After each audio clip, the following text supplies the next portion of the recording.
Bismillahirrahmanirrahim. Alhamdulillah. Allahumma salli ala Sayyidina Muhammad wa ala ali Sayyidina Muhammad, amma ba'd. Burdah pasal 2 bait 25. Wala tuti' minhuma khasman wala hakama fa anta ta'rifu kay dal khasmi wal hakami.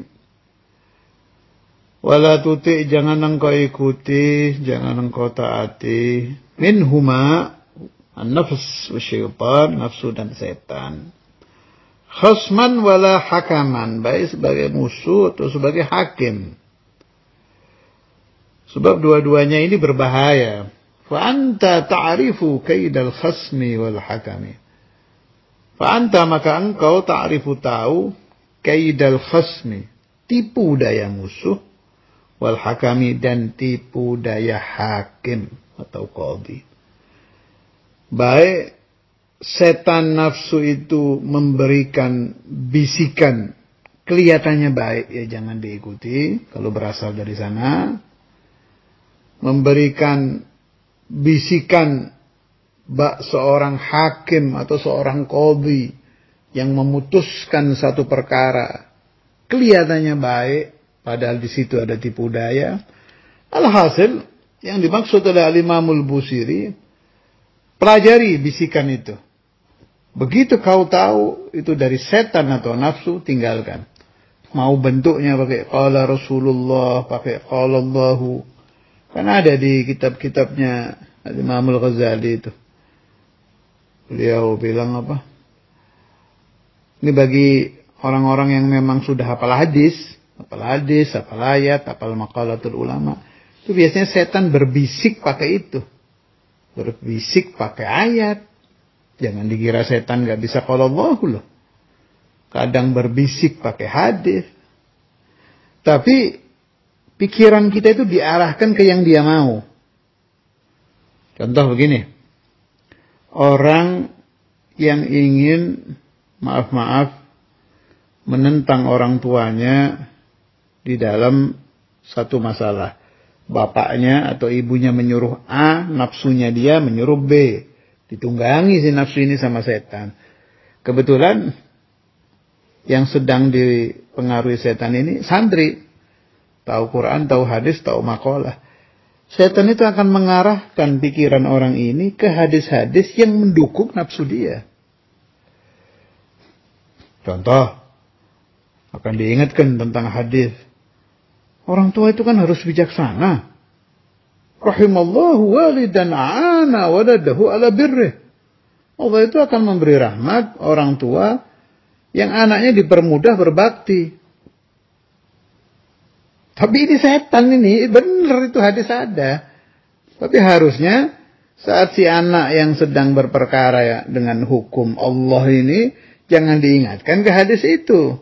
Harusnya diingatkan ke hadis, man asbaha murdiyan li muskhitan liwalidayhi fa ana anhu sakhit, dan sebangsanya.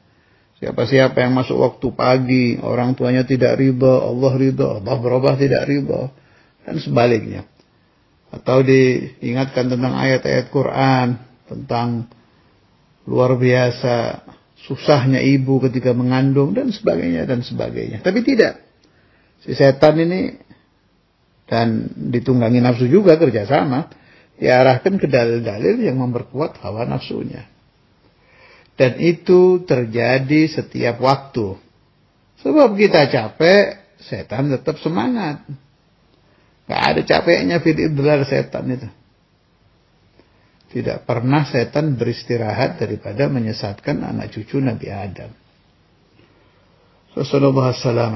Sampai kalau ulama besar seperti Imam Al-Ghazali dan lain-lain itu, kalau ibarat main tinju, berantem gitu antara kita dengan setan, udah pasti kalah kita.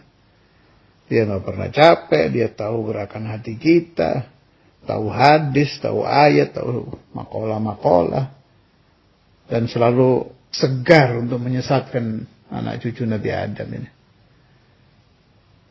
Makanya katanya Imam Al-Ghazali, wa ghairuhu min ahli tasawuf, satu-satunya cara untuk mengalahkan syaitan adalah kita memohon kepada yang menciptakan syaitan. A'udzu billahi as-sami'il 'alim minasy syaithanir rajim. A'udzu billahi minasy syaithanir rajim, itu dari hati. Kita balik memohon perlindungan kepada Allah Azza wa Jalla yang tidak pernah tidak bisa di dalam mengalahkan setan.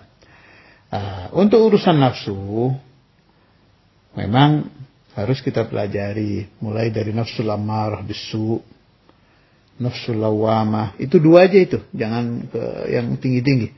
Nafsu mutmainnah itu masih jauh, itu bukan ranah kita itu. Apalagi nafsu radiyah mardiyah kamilah. Ini aja dulu nih, antara ammarah lawamah. Ammarah itu nafsu yang selalu memerintahkan kita kepada keburukan. Di mana ada perintah Allah, pasti nafsu ammarah melawannya. Itu pasti sudah. Jadi kalau ada sesuatu yang kita mau ke situ, hati kita menentang, itu baik berarti. Contoh puasa sunnah. Kan hati kita melawan. Enggak. Nanti lemas. Nanti ini. Nah, itu namanya ammarah, itu yang disuruh lawan itu. Apa ada obat untuk nafsu ammarah? Silahkan Anda baca semua kitab karangan ahli tasawuf. Tidak akan ditemukan dua obat. Satu saja. Fi ayyi kitab. Mau kutubul Imam Al-Ghazali, kutubul Imam Al-Haddad, kutubul Imam Sya'rani. Baca itu dan lain-lain. Atau ahli tasawuf modern, orang-orang thariqah yang mutakhirin, mursyid-mursyid thariqah Mu'tabar An-Nahdiyah yang ada di Indonesia ini. Baca aja karangan-karangan beliau-beliau itu. Mulai dari Mbah Khalil Bangkalan, kemudian Mbah Nawawi Banten dan lain-lain. Tidak akan Anda temukan dua obat. Semua sepakat menjawab dengan satu fatwa, dengan satu jawaban. Dawa'uha mukhalafatuha. Obat melawan nafsu ammarah bisu hanya dengan melawan. Walladzina jahadu fina lanahdiyannahum subulana. Enggak ada dawa'un tsanin, obat kedua tidak ada. Ya cuma itu, dilawan. Supaya muncul jiwa ingin melawan, itu baru ada. Mulai dari kafaratus salati ala Nabi sallallahu alaihi wasallam, banyak tawassul dengan wali-wali, banyak aurat, banyak qiraatul Quran, banyak ziarah magam. Yang punya uang ya banyak ziarah Rasulullah sallallahu alaihi wasallam, banyak umrah dan lain-lain. Itu akan memunculkan, nanti ada rasa panggilan tuh di dalam hati untuk melawan hawa nafsu. Kalau itu bisa memohon kepada Allah Ta'ala supaya dimunculkan panggilan untuk melawan nafsu ammarah bisu.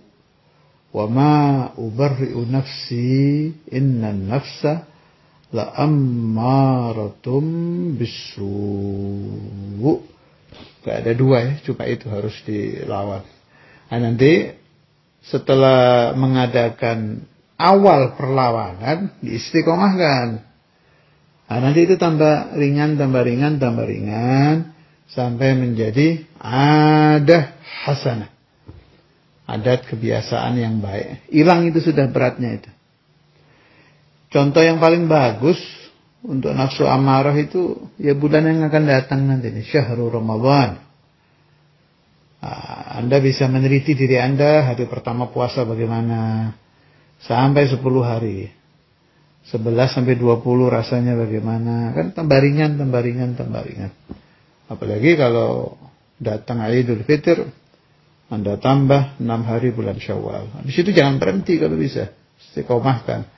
Senin Kemis, apa puasa Daud. Ala masyi'tum, terserah Anda. Mau Dahar, mau Daud, mau Senin Kemis, mau dari awal bulan, apa aja lah puasa-puasa sunnah itu. Di situ sambil kita nilai. Nanti Anda paham itu. Apa itu nafsu ammarah bisu? Bagaimana cara menyelesaikan dia? Bagaimana cara membuat si nafsu ammarah ini menjadi anjing yang tunduk kepada kita, itu ibaratnya kan anjing itu. Kita harus menundukkan anjing ini. Setelah si anjing tunduk, baru naik itu. Namanya nafsul lawwamah. Wassallallahu ala sayyidina Muhammad wa ala alihi wa sahbihi wasallam. Walhamdulillah.